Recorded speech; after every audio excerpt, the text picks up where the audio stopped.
ప్రభుత్వం ఎలాంటి తప్పు చేయకపోతే సంబంధిత ముగ్గురు మంత్రులను ఇక్కడికి పంపాలని డిమాండ్ చేస్తున్నామని కేటీఆర్ అన్నారు.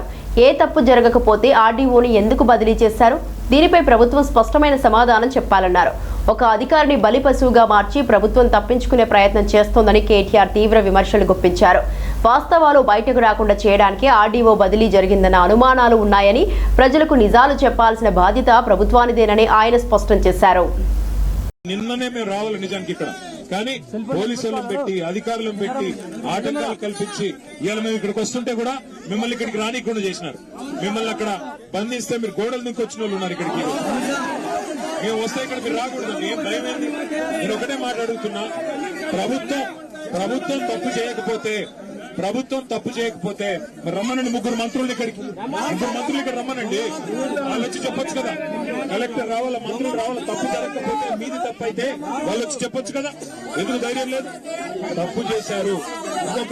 ఇంకొక మాట నిన్న మొన్న ఆర్డీఓ గారితో ఇల్లు కొలగొట్టించారు.